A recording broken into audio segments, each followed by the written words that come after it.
Friendly lead confirmed.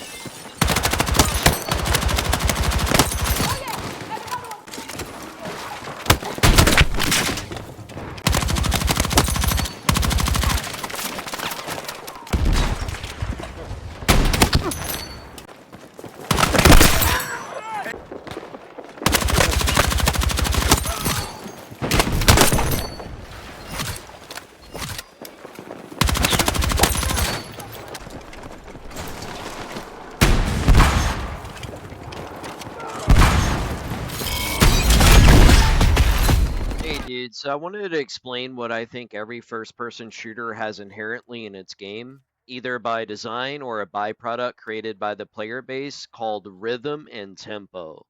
In my mind, as I play a game like Battlefield 6 for the first time, I feel a bit uncomposed. The maps are new, the weapons and how they perform are unknown, how players behave with their playstyles and the gadgets and their efficiency is unknown to me as well.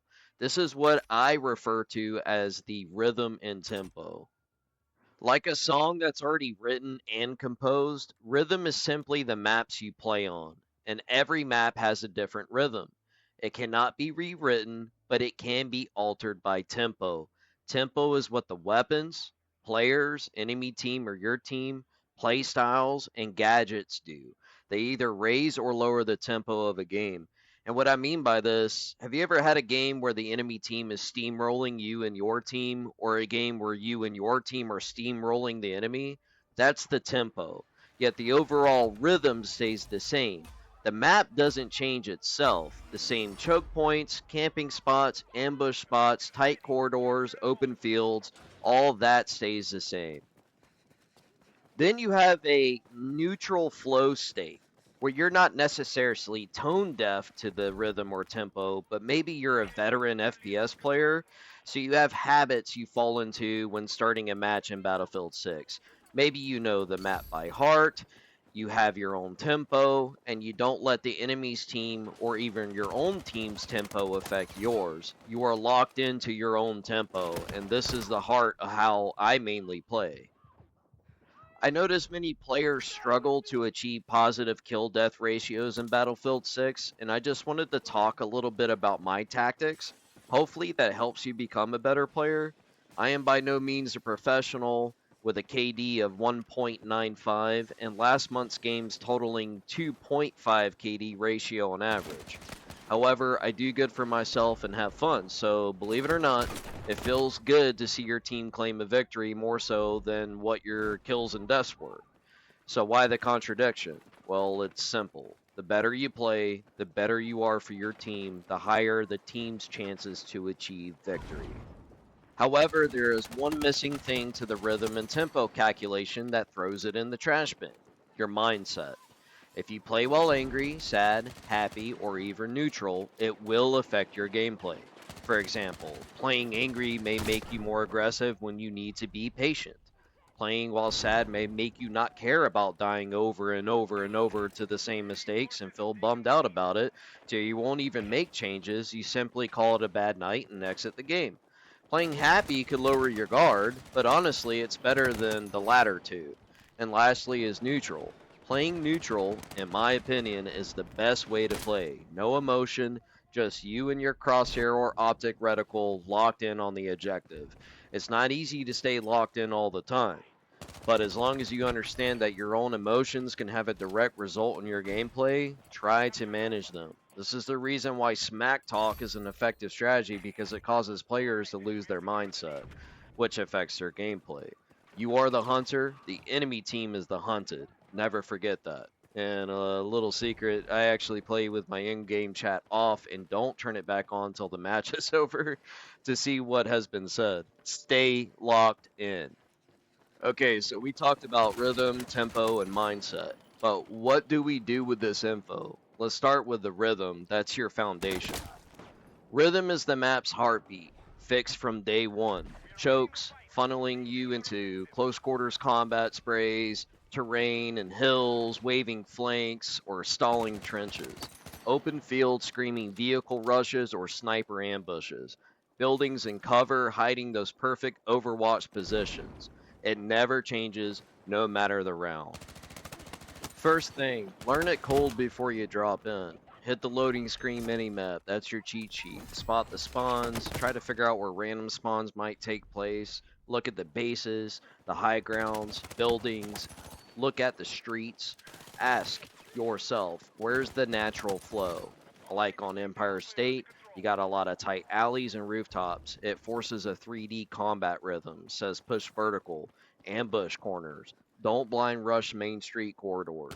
Blackwell Fields, sprawling chaos, multi-flanks everywhere, vehicles on the flats. So rhythm screens, wide angles over straight lines. Iberian Offensive, choke cliffs at batteries, slow siege grind, lead wall denials. Baseline is to be patient or use smoke breaches, especially on rush. With rhythm locked, you approach smart, predict the beat, position on your turns. No more feeding blenders. It's crowded chokes. Use side pass for Overwatch. Grab your spots before enemies flood them.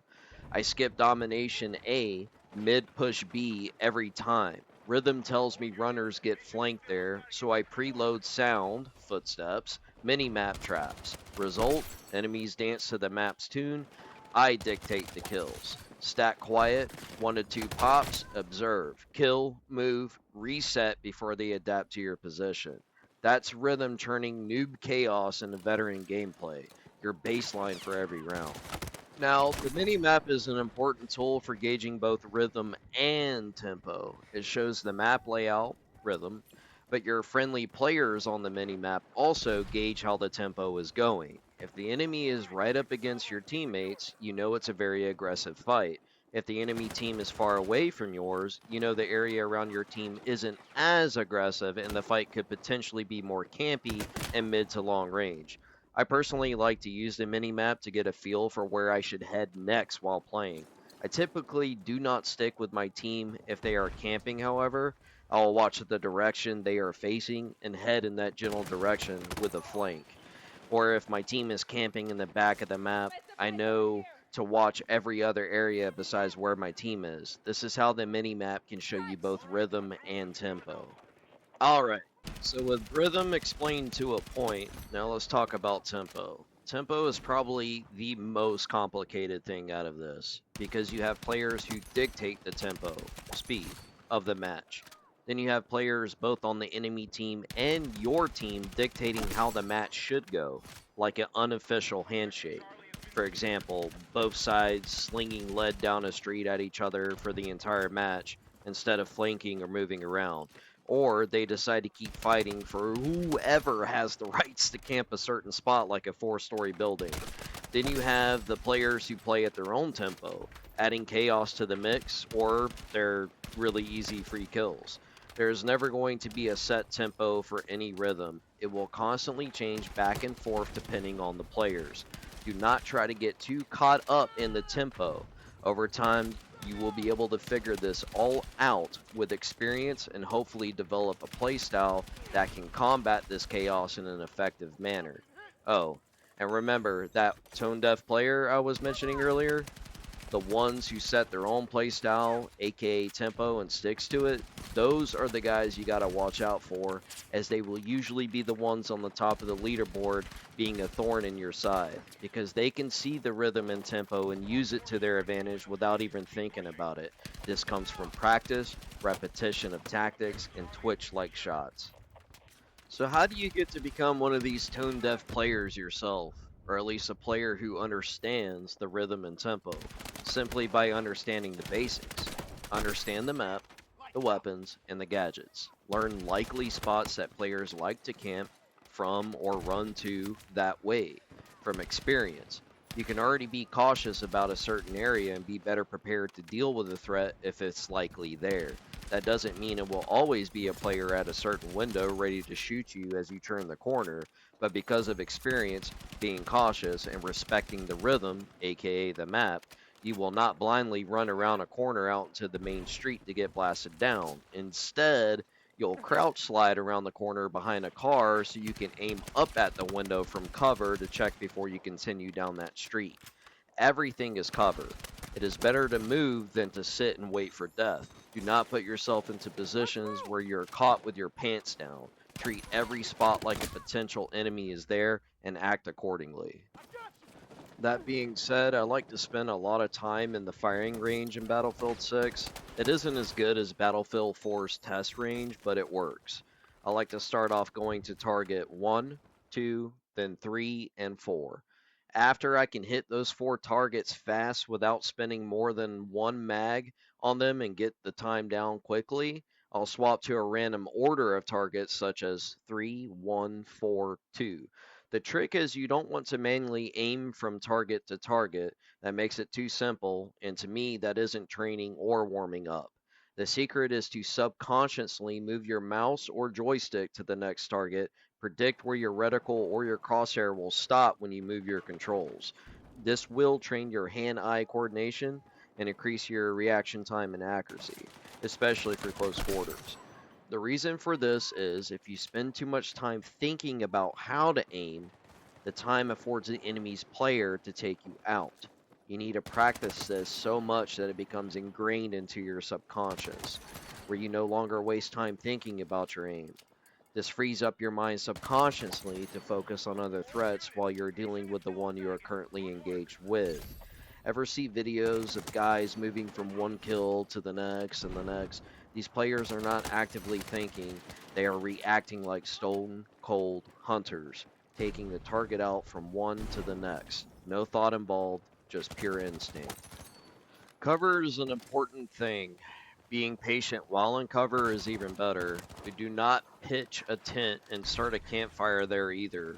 Info is king, but movement is life. Use the mini-map to see where your team is on the map to gauge where the enemy could be, to better spin your focus in that direction. But the most important thing, especially if you're going behind enemy lines, is sound. In Battlefield 6, players' footsteps are like a tempo locator if close enough. It basically is sonar, and a lot of players do not take advantage of this simple mechanic in the game. I, however, live by it more than my own minimap. Most of my time behind enemy lines or in the center of the map is spent sitting at a safe location listening to how many footsteps are around, gauging where they may or may not be so that I can plan my next push. If there aren't any footsteps to listen to, I fall back to the minimap, and if the minimap says I am in the enemy territory, then I assume there are enemy players around camping. It's that simple of a thought, by process of elimination. Practice everything I'm telling you every day so that you do it subconsciously. This alone will help you rack up some kills and have fewer deaths. If you practice what I preach, you will not end up an MLG god, no, but you will increase your KD by a bit. I'm not perfect, and sometimes I get knocked out of my neutral flow and get sucked into the match's tempo, and my score suffers as a result of it. Sometimes it happens. We are not perfect, but the trick isn't being the best player. It never has been. It's not being the fastest or using the best meta S tier weapon build. It's simply being consistent. That is what matters. If you can play smart and get one kill here, one kill there, your KD ratio will begin to rise. If you are outmaneuvered or outgunned, it is best to run, reposition, and fight another day. Do not think you are Superman and try to hold that position. Always play the cat and mouse game, because one death prevented is another opportunity for another kill. Always move and keep the enemies guessing. Even if they found you, reposition always. Can't tell you how many times I have dropped 2 or even 3 guys pushing into me with grenades and lead simply by moving from the right side of the room to the left, unnoticed. So when they rushed in, they were looking the wrong way and I easily took them out. If you practice the basics every day, play smart, understand the map, aka the rhythm, and how the current players in the current match are playing, aka the tempo, you will then start to see, or rather hear, the rhythm and tempo of the game. Keep practicing these very basic concepts. Mold it into your own playstyle eventually, and you will become one of these tone deaf players that move at their own pace and manipulates the music for their enjoyment. Hopefully you got something out of this, my guys. If it did, leave a comment explaining what made sense to you and if it helped, or if you need me to elaborate further. And if this video didn't help you at all and you had some issues with what I'm saying, leave a comment as well so I can better explain myself for any future videos. Ultimately, I just want everyone to have fun and play better, as I notice a lot of players are struggling to go above 3 kills, and their deaths are as high as 10 or even 20 in some cases. When both teams are playing well, you get really good matches, and right now, in the state of Battlefield 6, it's basically just one team steamrolling the other. I guess for some final thoughts, I'll go ahead and say just remember the basics. That's really all it is, and be consistent. Don't always push out when it would make more sense to be patient and wait. Use your minimap to get a gauge where everything is. Listen to the sounds intensely. Listen to the sounds. That way you can get an idea where people are around you, even your own team, basically.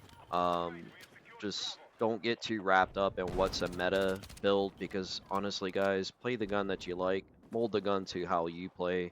Don't watch these videos or listen to these videos about, hey, this is the best S tier weapon for Battlefield 6, because all that is garbage. Everybody plays differently. Everybody needs different attachments for certain scenarios. So not every playstyle is going to be the same. No one ever aims the same way. And remember just to be consistent. Consistency is the best thing to be in an FPS game. You don't have to be the best player, you just need to be consistent. Play smart. Stay alive. Rack up a kill here and there. You don't have to be the biggest and baddest hunter all the time. You just gotta be the one that is the most efficient. Anyways, later, dudes.